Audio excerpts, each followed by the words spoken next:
Olá pessoal, tudo bem? Bem-vindos de volta à prova de engenharia. Meu nome é Pedro Murga. Vamos continuar fazendo a prova da Codevasf. Vamos lá?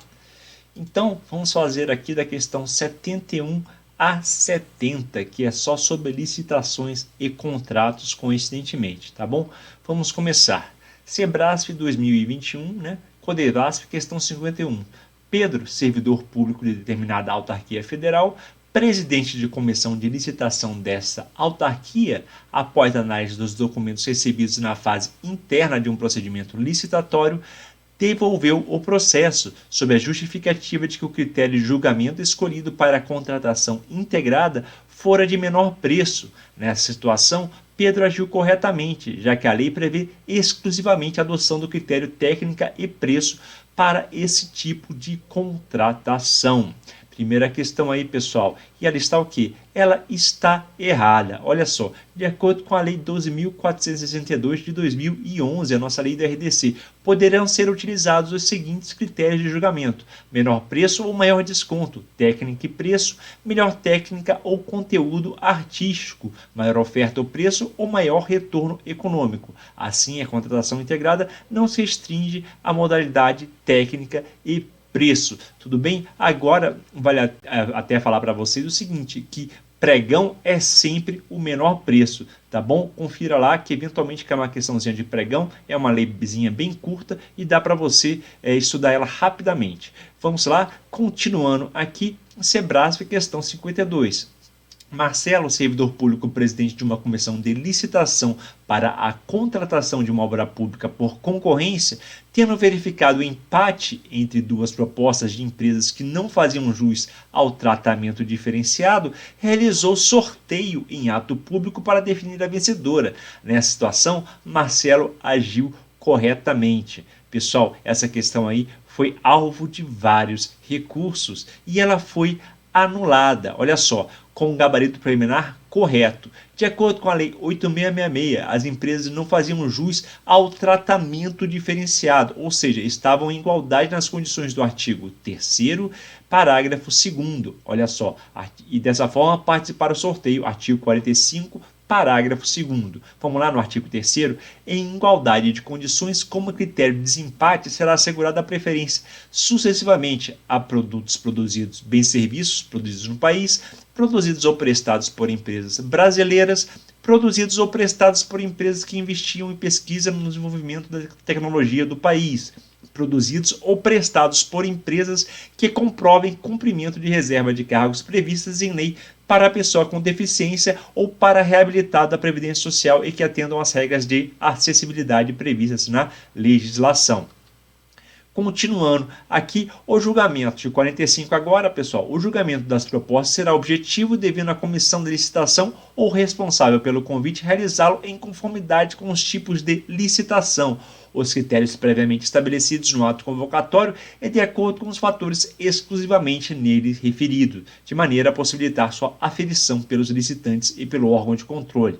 Para os efeitos, esse artigo constitui os tipos de licitação, exceto na modalidade de concurso: menor preço, e de melhor técnica e preço e de maior lance ou oferta. No caso de empate entre as duas ou mais propostas, aí que vem, após o obedecimento do disposto do parágrafo 2º do artigo 3º dessa lei, a classificação se fará obrigatoriamente por sorteio em ato público para o qual todos os licitantes serão convocados. Ou seja, pessoal, o que eu estou falando aqui nesses artigos todos? Se passou aqui como critério de desempate, será assegurada a preferência sucessivamente, né? Então tem todos esses itens aqui. Observa ali o que ela fala aqui na nossa questão. Tendo verificado o empate entre as duas propostas de empresas que não faziam jus ao tratamento diferenciado, ou seja, em igualdade de condições, tudo bem? Então, partiu-se o quê? Para o sorteio. Então a questão estaria correta. Qual foi a nossa justificativa da banca? Vamos lá? Justificativa da banca. Pela redação do item, não se ficou claro se haviam sido utilizados os critérios de desempate constante no parágrafo 2º do artigo 3º, sendo que o sorteio só deveria ser utilizado após todos os outros critérios de desempate do referido inciso. Tudo bem? Pessoal, isso aqui até vale a pena. Vocês olham lá no meu Instagram, eu coloquei exatamente essa justificativa para entrar com recurso e os alunos entraram com recurso e garantiram um ponto, tá bom? Questão anulada da Codevasf. Vamos lá, questão 53. Antônio, servidor público e responsável pela elaboração dos documentos da fase interna de determinado processo licitatório, solicitou ao presidente da comissão de licitação do RDC que adotasse o prazo de 60 dias para a apresentação de propostas, por considerar a contratação de obra complexa. Nessa situação, o presidente não poderá atender à solicitação do Antônio, pois se o fizesse, estaria desrespeitando a previsão legal. E aí, pessoal, essa questão está correta ou errada? Vamos lá? O gabarito está errado. Olha só, a lei do RDC, ela fala em prazos mínimos e não em prazos máximos, tudo bem? Então vamos lá, artigo 15. Será dada ampla publicidade aos procedimentos licitatórios e de pré-qualificação disciplinados por essa lei, ressalvadas as hipóteses de informações cujo sigilo seja imprescindível à segurança da sociedade e do Estado, devendo ser adotados os seguintes prazos mínimos para a apresentação das propostas a partir da data de publicação do instrumento convocatório: 5 dias úteis, quando adotado o critério de julgamento pelo menor preço; 10 dias úteis, hipóteses não abrangidas pela alínea A desse artigo, para a contratação de serviços e obras, a 15 dias úteis, quando adotados os critérios de julgamento de menor preço, e 30 dias úteis nas hipóteses não abrangidas pela linha desse inciso, e para licitações em que se adote o critério de julgamento de maior oferta, 10 dias úteis. Ou seja, são os prazos mínimos e não os prazos máximos, tá bom, pessoal? Não há prazos máximos ali pela lei do RDC. Claro que tem que responder à razoabilidade da administração pública, né? O princípio da razoabilidade, etc. Mas não há prazos máximos na nossa lei do RDC, apenas prazos mínimos, então a questão está errada. Bom, continuando aqui, lei RDC, tudo bem. Vamos lá, mais uma Sebrasp, questão 54. Carlos, responsável por empresa que apresentou proposta de uma licitação realizada por determinada empresa pública, impugnou o edital em decorrência da escolha do regime de execução. O edital indicava que o regime de execução seria da contratação integrada, por envolver a elaboração e desenvolvimento de projeto executivo e execução da obra. Nessa situação, procede a impugnação de Carlos, por ser o regime de contratação inadequado para esse tipo de situação. Bem interessante essa questão, pessoal. E qual é o gabarito dela? O gabarito é correto. Olha só, a contratação integrada envolve as seguintes etapas, né? Elaboração do projeto básico a partir de um anteprojeto de engenharia, elaboração do projeto básico, executivo e execução da obra, tudo bem? Note que a administração pública já tinha o projeto básico, tornando a assertiva correta, né? Então você não teria que fazer a contratação integrada. O que você teria que fazer? Você teria que fazer a semi-integrada, de acordo com a Lei 13.303, tudo bem? Por quê? Porque a gente está falando de empresa pública, e na Lei 13.303, de 2016, fala sobre o estatuto jurídico da empresa pública e sociedade de economia mista. Olha só, existe alguma modalidade de licitação que seja a elaboração de um projeto executivo a partir do projeto básico e execução da obra? Sim, chama-se a contratação semi-integrada, presente na Lei 13.303. Vamos lá? Artigo 42. Na licitação da contratação de obras e serviços por empresas públicas e sociedades de economia mista, serão observadas as seguintes definições. Então temos aí empreitada por preço unitário, empreitada por preço global, tarefa, empreitada integral. E temos ali a contratação semi-integrada, que não está presente no RDC, tudo bem? E como é a contratação semi-integrada? Ora, se a integrada partia do anteprojeto, a semi-integrada parte do projeto básico. Olha só, contratação que envolve a elaboração, o desenvolvimento do projeto executivo e a execução de obras de serviço de engenharia e montagem.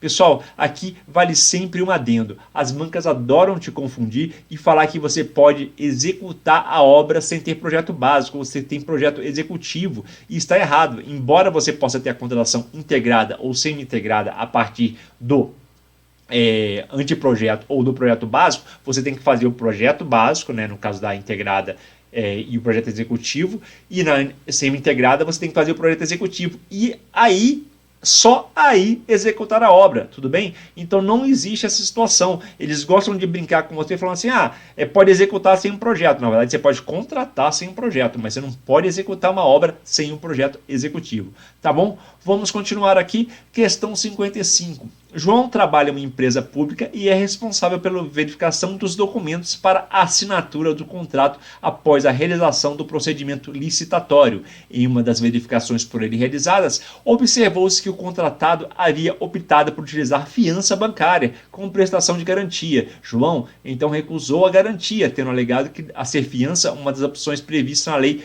13.303. Desculpa, não ser fiança. Nessa situação, João agiu de acordo com a lei. Pessoal, questão bem tranquila. Essa aí, modalidade aí em relação aos tipos de garantia não mudou em relação à Lei 8666. Olha só, alternativa errada. De acordo com a referida lei, pode-se utilizar calção em dinheiro, seguro garantia ou fiança bancária. O cara que escolhe, o contratado que escolhe, tá? Então, olha só, poderão ser exigidas prestação de garantia nas contratações de obras, serviços e compras. Caberá ao contratado optar por uma das seguintes modalidades. O particular que escolhe, beleza? Então temos ali calção em dinheiro, seguro garantia ou fiança bancária. Beleza? Questão errada, questão já bem batida relacionada aí da Lei 8666. É a mesma coisa. Vamos continuar, questão 56. A concorrência é modalidade cabível qualquer que seja o valor da obra. Olha só, pessoal, quando a gente vê uma questão curta assim, dá um medo, não é verdade? Porque você sabe que CESP é questão do tipo errada. Então você leu uma vez, não achou erro, leu na segunda vez, não achou erro, 2 linhas, né? Mal 2 linhas ali, então você marca certo, tudo bem? É o famoso quem pode mais, pode menos, né? Ou seja, uma licitação você pode fazer até uma contratação que poderia ser, por exemplo, para um convite, né?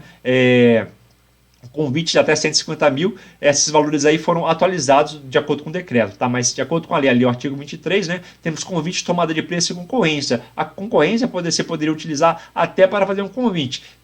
Primaria pelo princípio de eficiência? Não, com certeza não, né? Não tem para que você utilizar um procedimento licitatório como concorrência para fazer uma coisa pequena que você resolveria com convite. Tá? E olha só, note que o decreto 9412 de 2018 atualizou os valores da modalidade de licitação, tá? Então temos aí concorrência acima de 3,3 milhões, tomada de preço até 3,3, convite até 330 mil e dispensa de licitação até 33 mil. Beleza, galera? Então, questão bem tranquila aí, né? Se você não tiver medo, tudo bem, não ficar nervoso na hora da prova, você lê uma vez, a concorrência é modalidade cabível, qualquer que seja o valor dessa obra. Tá correto, tudo bem, pessoal? Vamos aí para a próxima.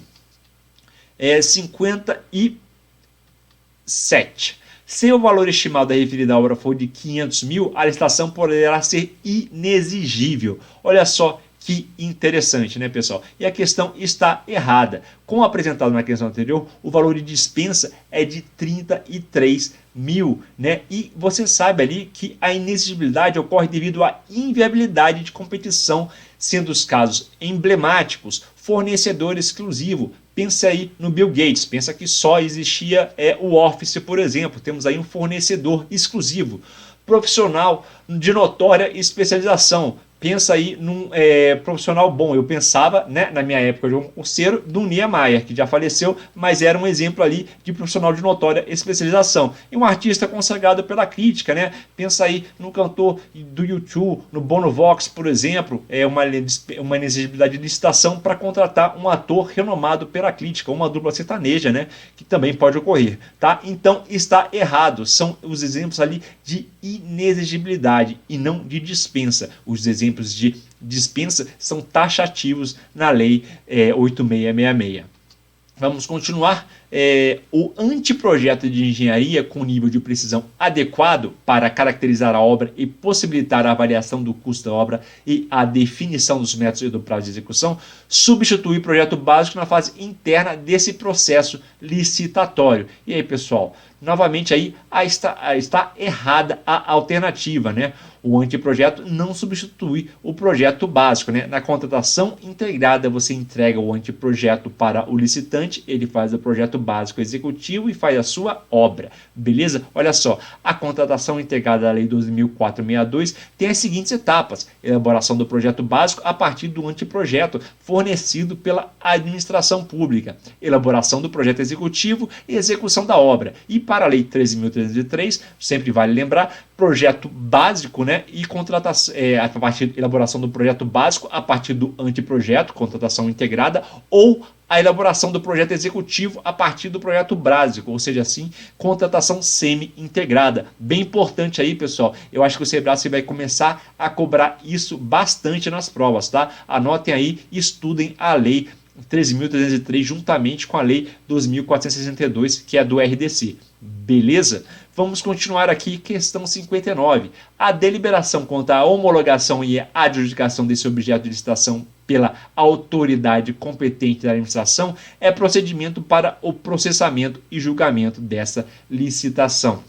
Pessoal, olha só, essa questão aí também teve diversos recursos e ela acabou sendo anulada. E por que ela foi anulada? Olha só, a redação do item possibilita a interpretação que a homologação e a adjudicação ocorrem antes do processamento e julgamento da licitação. Tudo bem? Então, choveu recurso também nessa questão e ela foi anulada e foi considerada certa. O gabarito preliminar foi correto pela banca, mas a questão aí não está bem redigida, foi infeliz e por isso foi anulada. Vamos lá. Questão número 60. Vamos lá. Caso a administração decida revogar a licitação, deve conceder o prazo recursal de 5 dias úteis a contar da lavratura da ata da reunião em que a decisão tenha sido tomada. Pessoal, alternativa aí correta, tudo bem? Bem direto da lei 8.666, dos atos da administração decorrentes de aplicação dessa lei cabem 1. Recurso no prazo de 5 dias úteis a contar da intimação do ato de lavratura da ata, nos casos de habilitação, julgamento, anulação ou revogação da licitação. Bacana, né? Vamos aqui, mais uma. Concluída a licitação, começa a etapa da contratação, que se inicia com a assinatura do contrato e finaliza-se com o termo de recebimento definitivo da obra. Com relação às atividades que devem ser realizadas pela fiscalização de obras e serviços de engenharia, julgue o item que se segue. Deve-se solicitar a substituição de materiais e equipamentos que sejam considerados defeituosos, inadequados ou inaplicáveis ao serviço de obra. Pessoal, você nunca leu isso antes, isso não está na lei 8.666. E o que você faz? Essa questão está mais correta ou está mais errada? Veja bem, como ela estaria errada, né? Deve-se solicitar a substituição de materiais e equipamentos que sejam considerados defeituosos, inadequados ou inaplicáveis aos serviços e obras. Pessoal, a questão está corretíssima. Sempre que você tiver dúvida em relação a uma questão de fiscalização, baixe o manual da SEAP. O manual da SEAP é fonte de questão do Sebrasp direto. Eu acho que nessa prova tem 3 ou 4 questões que são desse manual. A alternativa correta, vamos lá? Anexo 3, fiscalização. A fiscalização deverá realizar, dentre outras, as seguintes atividades: solicitar a substituição de materiais e equipamentos que sejam considerados defeituosos, inadequados ou inaplicáveis aos serviços de obra. Beleza? Então, item 3.4 aí, a questão está correta. Vamos aqui mais uma 62. Por intermédio de laboratórios credenciados, a equipe de fiscalização deve realizar testes, ensaios, exames e provas necessários ao controle de qualidade dos materiais e equipamentos aplicados nos serviços e nas obras que sejam objeto do contrato. Olha só, pessoal, vamos ler novamente. Por intermédio de laboratórios credenciados, a equipe de fiscalização deve realizar testes, ensaios, exames e provas necessárias ao controle de qualidade dos materiais e equipamentos. Não, pessoal, essa questão está errada. Tudo bem? Deverá apresentar os ensaios necessários ao controle de qualidade de acordo com o documento Obras Públicas, recomendações básicas para a contratação e fiscalização de obras de edificações públicas, 4ª edição do TCU. Bem cobrada também esse manual nessa prova, e esse manual aí é de graça, baixa na internet e estuda, concurseiro, que vai cair na sua próxima prova. Vamos lá?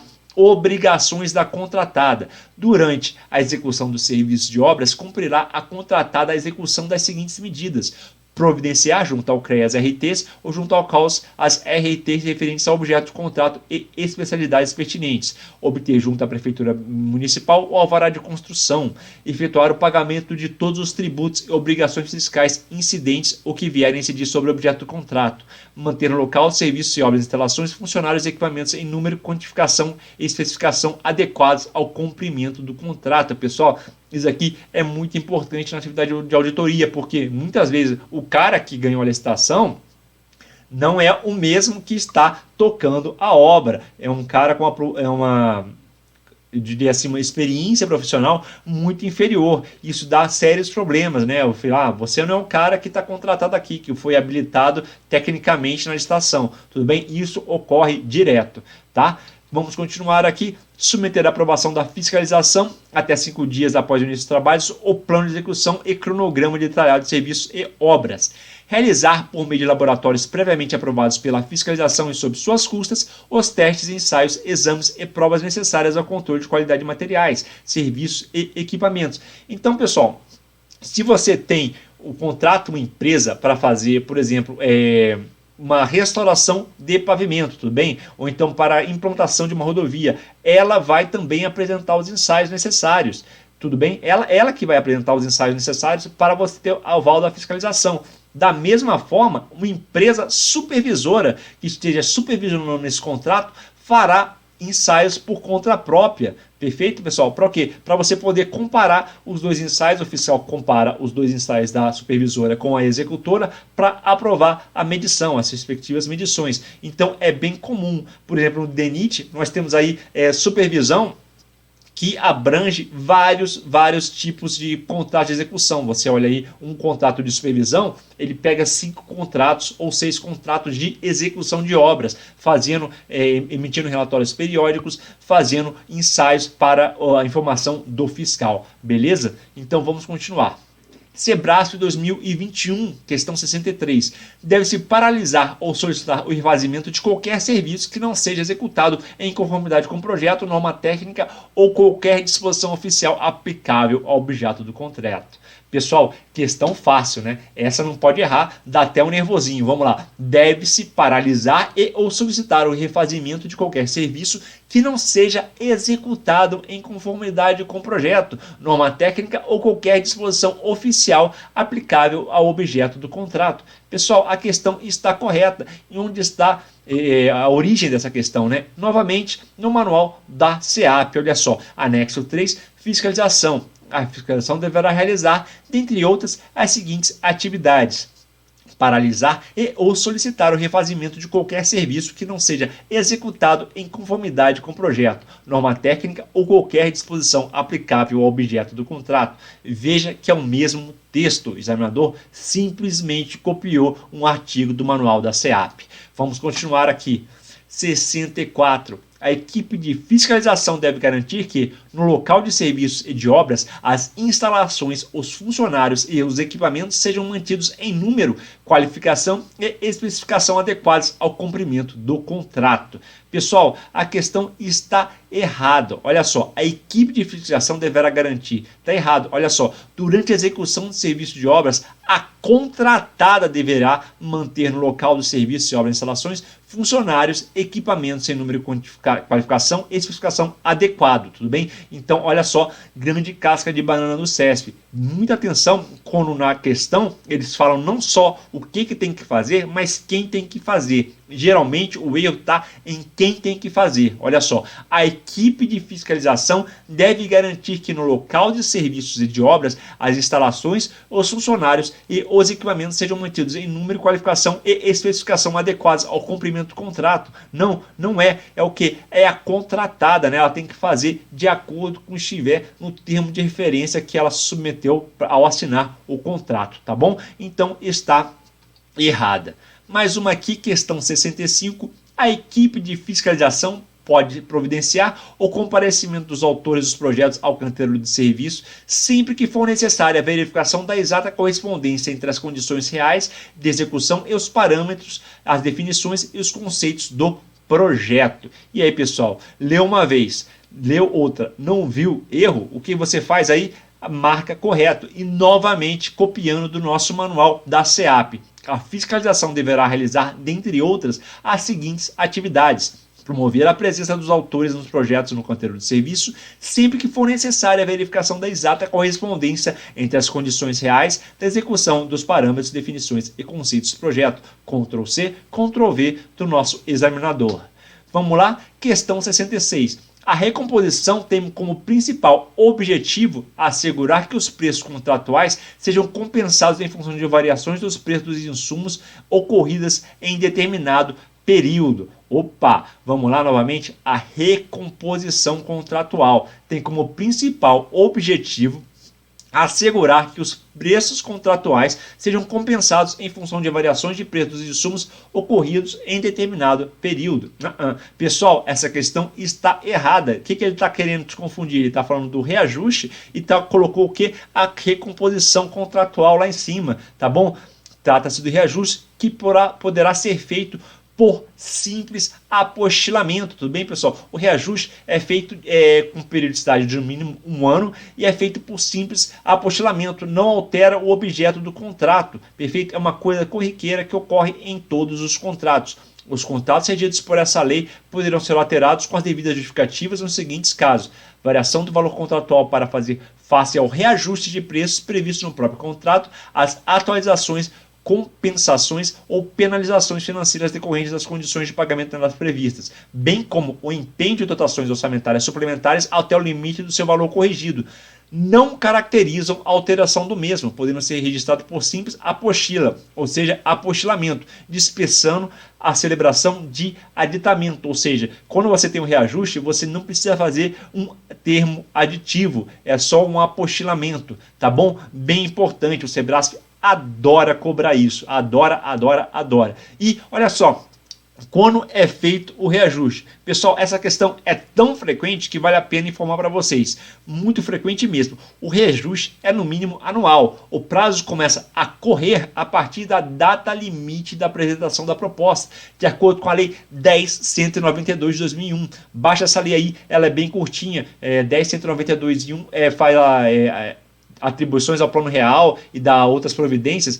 Aqui, ó, dispõe sobre medidas complementares ao plano real e dá outras providências, tá? E tem a lei 8666.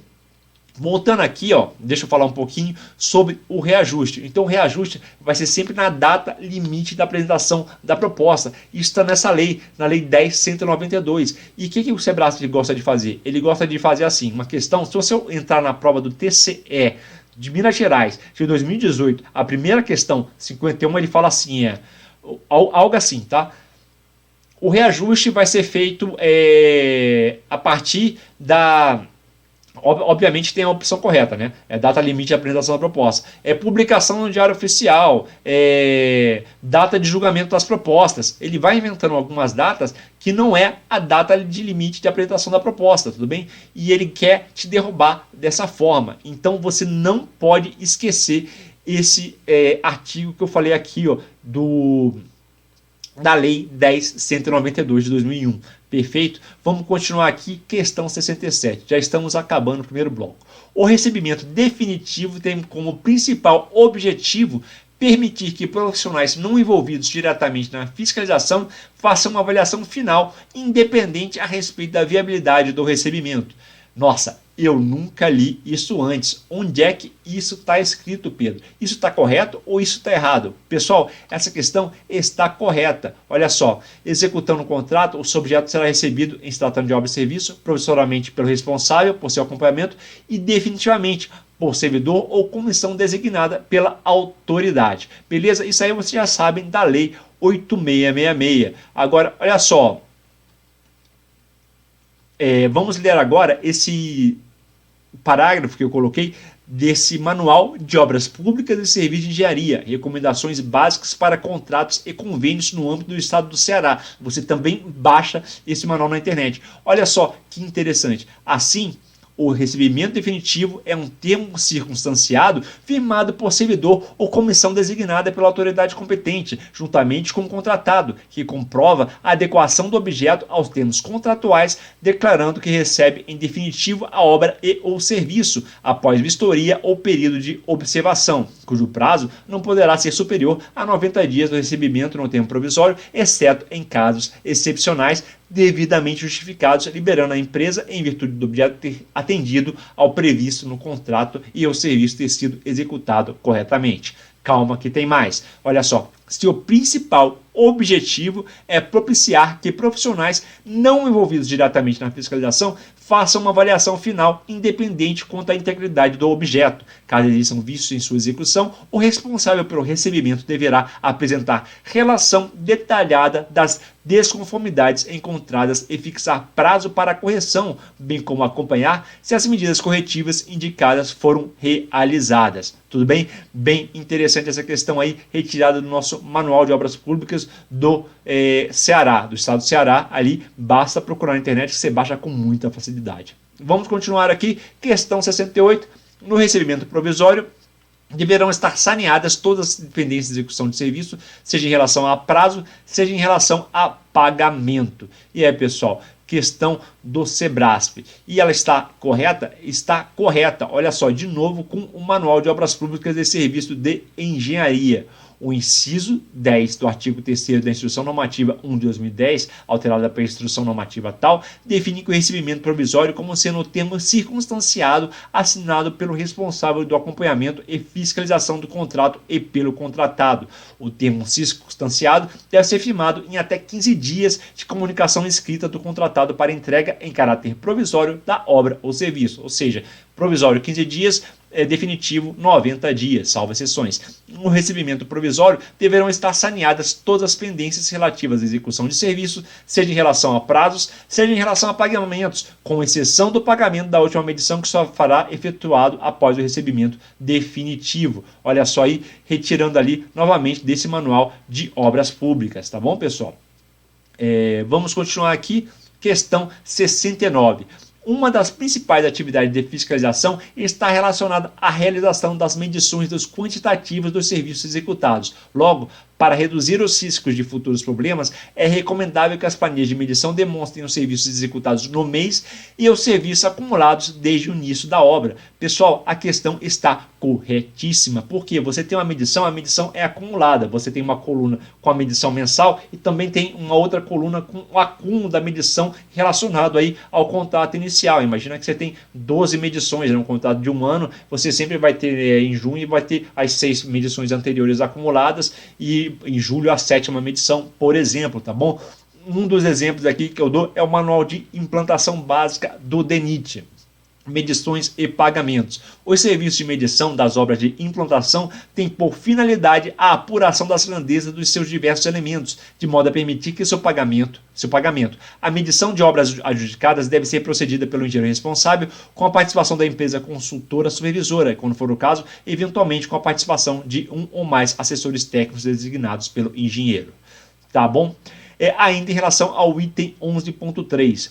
Composição das medições. As medições compreendem duas partes distintas. As folhas de medição, com todos os detalhes de cálculo, contendo a memória de cálculo, com todos os esclarecimentos e detalhes e parâmetros considerados, apresentados de forma transparente, e o resumo, onde são indicadas as quantidades globais de cada serviço, quantidades estas extraídas das folhas de medição, nos quais deve ser observado o que segue. As medições terão sempre caráter cumulativo. Aí que tá bom? Devem abranger todos os serviços executados desde o início do trabalho, objeto do contrato em causa. Nas folhas de medição, os trabalhos que já foram objeto de pagamento em medição anteriores e que não sofram alteração devem aparecer apenas com seus valores globais, tudo bem? Medições anteriores, apenas os valores globais, perfeito? Então está correto aí a questão 69. E agora, para fechar nosso primeiro bloco da nossa prova resolvida, a anotação de responsabilidade técnica ART de corresponsabilidade é aquela que indica que diversas atividades complementares, objeto de contrato único, são desenvolvidas em conjunto por mais de um profissional com competências diferenciadas.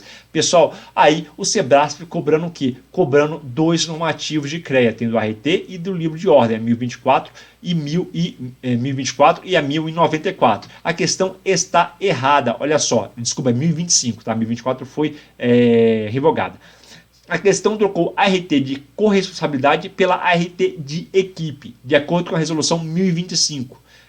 Artigo 11. Quando a participação técnica da ART da obra ou serviço pode ser classificada como ART individual, que indica atividade, objeto ou contrato por um único profissional. Até aí está fácil. ART de coautoria, que indica uma atividade técnica caracterizada como intelectual, objeto de contrato único desenvolvida com um conjunto de mais de um profissional.